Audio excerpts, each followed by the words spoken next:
Por muito tempo nos sonegaram muita coisa importante. Seria impossível produzir uma série para abordar cada um dos aspectos que são relevantes para entender o cenário que a gente está inserido. É para isso que surge o Insight Brasil Paralelo.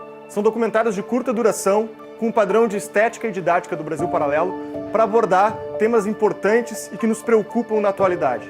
O primeiro Insight do Brasil Paralelo chama-se Venezuela, uma tragédia do século XXI. No final de cada mês, vocês vão receber gratuitamente, através do nosso canal do YouTube, um novo Insight do Brasil Paralelo. É importante, antes de assistir esse vídeo, lembrar que todos os documentários e séries que vocês já conhecem, toda a estrutura que vocês estão vendo aqui atrás, depende única e exclusivamente dos membros que se tornam assinantes do Brasil Paralelo. Se você não sabe do que eu estou falando, clica no link na descrição e se informe sobre todas as vantagens de apoiar essa iniciativa para que ela continue acontecendo e produzindo seus documentários e ter acesso a um mundo de conhecimento exclusivo que só os assinantes têm acesso. Então, fique agora com o documentário e até breve.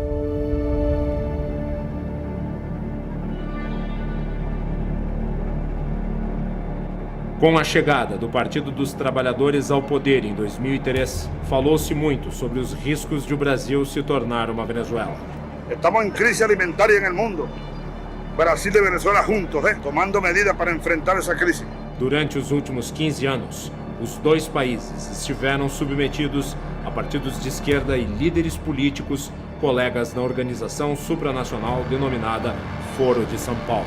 Quando tivemos a ideia de construir o Fórum de São Paulo. É possível reconhecer aspectos de nossa história no país vizinho?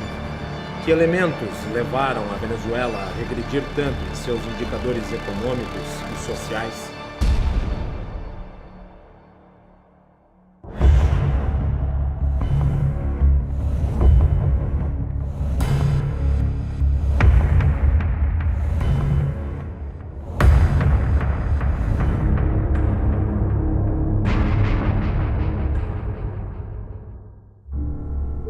A narrativa de esquerda, consolidada em países como Brasil, Argentina e Chile, é baseada no combate ao militarismo de direita durante as décadas da Guerra Fria. A Venezuela, por sua vez, não viveu uma situação como essa porque sua última ditadura se deu nos anos 50.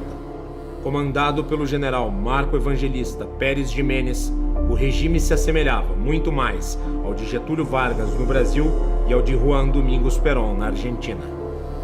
Marco Pérez Jiménez foi derrubado em 1958, depois de tentar continuar no poder por meio de um plebiscito fraudulento. Em seu lugar, líderes políticos firmaram um pacto de estabilidade na Venezuela. O acordo, chamado de Pacto de Punto Fijo, pregava o revezamento de diferentes partidos no poder e estabelecia uma agenda mínima que defendia estatização gradual no setor petroleiro, reforma agrária, grandes obras públicas e ênfase em políticas de bem-estar social.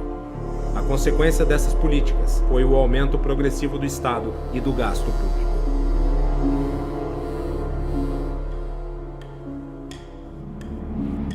Ao mesmo tempo, grupos terroristas de esquerda, como as Forças Armadas de Libertação Nacional, FARC, abandonaram as armas e passaram a traçar novos planos. Ao invés do combate aberto, as FARC mudaria de nome para Terceiro Caminho e passaria a se infiltrar nas Forças Armadas. Um dos nomes importantes que entraram na recém-legalizada FARC foi Adán Chávez, irmão mais velho de Hugo Chávez. Nessa mesma época, Hugo passou a integrar o exército. Além do parentesco, Adán teria um importante papel na formação ideológica de seu irmão, sendo seu tutor revolucionário. Chávez era un devorador, un investigador nato, y eso le dio inicialmente una formación en ese sentido autodidacta, ¿no? El 5 de julio de 1975 yo salí de subteniente con un fusil aquí y el libro del Che Guevara bajo el brazo. Yo salí ya convertido en un soldado rebelde. En 1986, Chávez criou seu próprio grupo político, o Movimento Bolivariano Revolucionário 200, MBR-200. A queda do preço do petróleo ocorrida na década de 80 expôs a fragilidade da economia venezuelana, que era dependente da exploração do petróleo. O país havia estatizado o óleo negro, tornando-o a sua principal fonte de riqueza. O resultado foi a fuga de capitais e o empobrecimento da nação. Oh, patria mía, patria querida, voy a la guerra a luchar por ti. Em 1989, a economia da Venezuela se tornou insustentável. Carlos Andrés Pérez, o presidente da época, se viu obrigado a adotar medidas de controle de gastos para tentar dar uma resposta ao problema estrutural do país. A esquerda radical não aceitou as medidas e grupos como o Terceiro Caminho e o MBR-200, liderado por Chávez, articularam um grande ato público contra o governo. O protesto foi chamado de Caracazo e consistiu em violentas manifestações de rua. Ônibus foram queimados, prédios públicos e privados vandalizados e destruídos. Não restou alternativa ao governo, senão convocar o exército para repor a ordem em um país que estava prestes a convulsionar. A crise serviu de combustível para que Chávez e seus partidários se mobilizassem com o objetivo de usurpar o poder democraticamente constituído. Em 4 de fevereiro de 1992, Chávez entrou em ação. Liderou unidades militares em Caracas com o objetivo de derrubar o governo. Yo, ante el país y ante ustedes, asumo la responsabilidad de este movimiento militar bolivariano. Nosotros acá en Caracas no logramos controlar el poder. Ustedes lo hicieron muy bien por allá, pero ya es tiempo de evitar más derramamiento de sangre, ya es tiempo de reflexionar y vendrán nuevas situaciones y el país tiene que enrumbarse definitivamente hacia un destino mejor. A tentativa de golpe fracassou.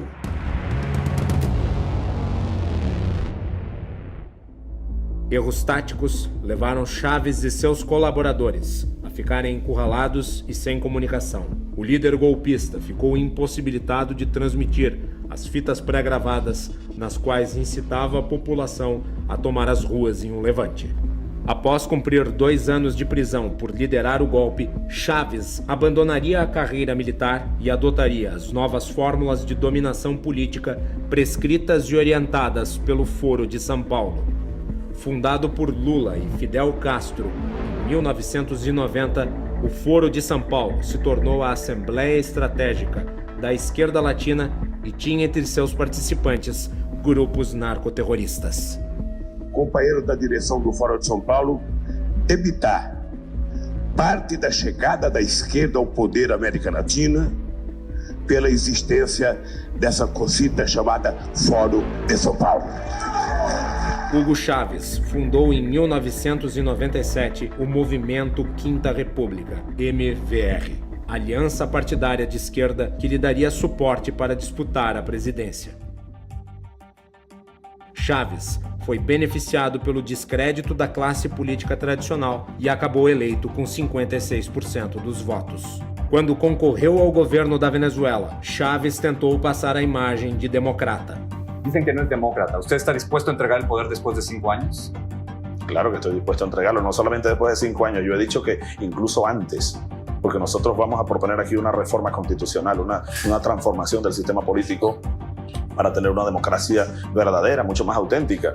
Si, por ejemplo, yo a los 2 años resulta que soy un fiasco, un fracaso, o cometo un delito, un hecho de corrupción o algo que justifique mi salida del poder antes de los 5 años, yo estaría dispuesto a hacerlo. Ao contrário do que anunciou, uma vez no poder, passa a agir para reformar as instituições vigentes de forma a se consolidar no comando do país. Que sobre esta moribunda Constitución haré cumplir, impulsaré las transformaciones democráticas necesarias para que la República Nueva tenga una carta magna adecuada a los nuevos tiempos. Lo juro. Chávez decretou a realização de um referendo sobre a criação da Assembleia Constituinte. A população abraçou a ideia. A convocação foi aprovada por margem expressiva, mais de 70% dos votos. A Assembleia Constituinte, dominada por partidários de Hugo Chávez, redigiu a nova carta em 100 dias. O país passa a se chamar República Bolivariana da Venezuela. Na eleição da Constituinte, os apoiadores de Chávez conquistaram a maioria dos assentos. Um de seus planos era tornar a Câmara dos Deputados e o Senado em uma única casa. As contínuas modificações na estrutura política e institucional da Venezuela criaram um racha na população. Em 2002, mesmo com Chávez reeleito, a Venezuela se encontrava dividida entre dois polos opostos. Em 11 de abril de 2002, manifestações contra e pró-Chávez se encontraram na frente do Palácio Miraflores. O caos se instalou e autoridades militares, contrárias ao governo, aproveitaram a oportunidade para tentar destituir Chávez. O movimento, desastrado e feito de improviso, acabou sendo derrotado poucos dias depois. Presidente da República de Venezuela, juro ante Deus Todo-Poderoso. Chávez voltou ao poder depois que milhares de seus apoiadores tomaram as ruas do país. Com o argumento de ter sofrido um golpe, Chávez acentuou o radicalismo de suas ações e de seu regime. Responsabilizou os Estados Unidos e elegeu os membros da oposição e veículos de imprensa como inimigos. Entre suas ações, fechou a principal emissora do país, a Rádio Caracas Televisión. Se le acaba en marzo la concesión de televisión. Se le acaba en marzo. Também reformou a estrutura da estatal petrolífera PDVSA, demitindo milhares de funcionários que haviam entrado em greve em 2003. Com isso, vinculou o futuro da empresa ao seu projeto de poder. No campo político, reformou a Corte Suprema venezuelana, tornando-a um apêndice do Executivo. Ampliou o número de juízes de 20 para 32. Com indicações de cunho político, foram integrados à Corte 12 novos magistrados, todos eles fiéis bolivarianos. Quando surgiu a empresa Smartmatic, os processos eleitorais venezuelanos se tornaram eletrônicos e passaram a sofrer contestação por parte da oposição. A Venezuela acentuou sua aliança com Cuba e procurou aproximar-se da política do Oriente Médio. Os erros estratégicos dos adversários foram determinantes para Chávez aprofundar sua agenda. Partidos de oposição se recusaram a participar do pleito legislativo, acusando a eleição de ser ilegítima e fraudulenta. Seus líderes imaginavam que a ausência serviria para afastar o povo da votação, mas não foi o que aconteceu. O preço político foi alto. Sem representantes na Assembleia Nacional, os oposicionistas abriram caminho para que os bolivarianos tomassem completamente o legislativo. Em 2006, Hugo Chávez foi reeleito pela terceira vez com 62,9% dos votos. Prometeu criar o socialismo do século XXI. Chávez tinha o objetivo de ficar para sempre no poder. Para isso, modificou a Constituição, que passou a permitir a reeleição ilimitada para o cargo de presidente. Esta Constitución fue elaborada pensando en todos. Esta Constitución recoge el sueño de tener un país donde vivamos en condiciones de igualdad. Na medida em que Chávez acumulava poderes, a economia despencava e empresários e investidores abandonavam a Venezuela. A Venezuela passou a ter contínuas crises de abastecimento. Alimentos e produtos essenciais se tornaram escassos. A insatisfação contaminou a população. Foram organizadas marchas e paralisações. A resposta chavista foi violenta. Mas não foi só a situação da Venezuela que começou a se deteriorar. Ao mesmo tempo, Chávez enfrentava graves problemas de saúde. Em meio a disputas políticas, ele se isolou em Cuba para tratar um câncer. Reeleito pela quarta vez, não conseguiu comparecer à sua própria posse, em virtude do agravamento de sua doença. Hugo Chávez morreu em 5 de março de 2013. Foi substituído no poder por Nicolás Maduro, um de seus principais auxiliares. Na eleição para a sucessão de Chávez, o oposicionista de centro-esquerda, Henrique Capriles, tentou convencer o eleitorado, simpático ao chavismo, de que ele não representaria uma ruptura. Por margem mínima, Maduro foi eleito presidente em 14 de março de 2013. El candidato Nicolás Maduro Moros, 7.505.338, con el 50,66% de la votación. Novamente, o processo eleitoral, organizado pela Smartmatic, sofreu acusações de fraudes.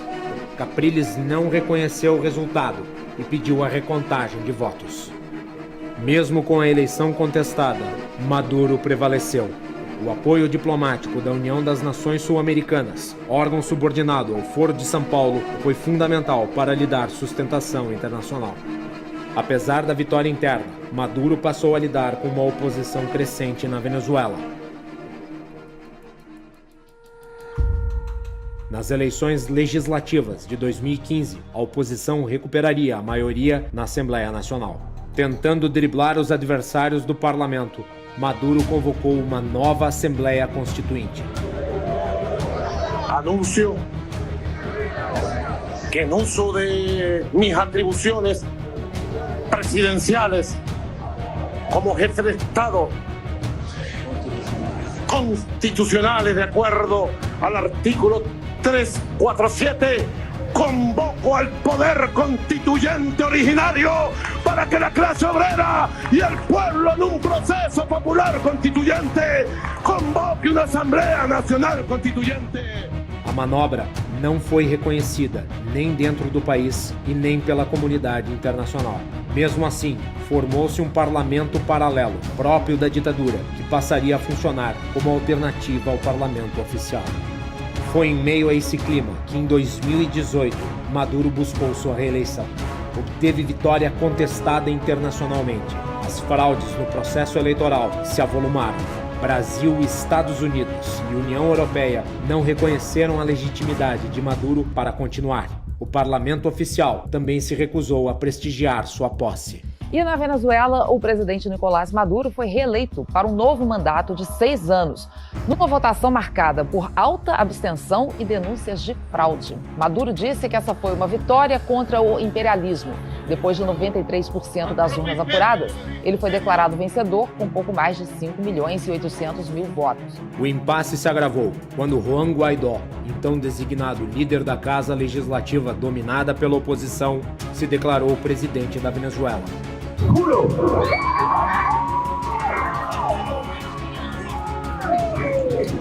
asumir formalmente las competencias del Ejecutivo Nacional como el presidente encargado de Venezuela. O mundo se dividiu. China e Rússia apoiaram o antigo regime. Já as nações ocidentais deram seu respaldo ao autoproclamado novo governante. Como a eleição de Maduro se deu por convocação da nova Assembleia Constituinte, controlada pelos chavistas e não pelo parlamento oficial, sua posse foi contestada como ilegal e ilegítima. Sem um presidente reconhecido, era Guaidó, o líder da Assembleia Nacional Constitucional, quem deveria assumir o governo interinamente. O processo de socialização da economia devastou a Venezuela, produzindo uma crise social sem precedentes. O desabastecimento frequente, já na época de Chávez, se aprofundou. Sem emprego e sem comida, parte da população iniciou um verdadeiro êxodo, fugindo para os países vizinhos. No âmbito interno, com o objetivo de esmagar os críticos, Maduro redobrou a repressão.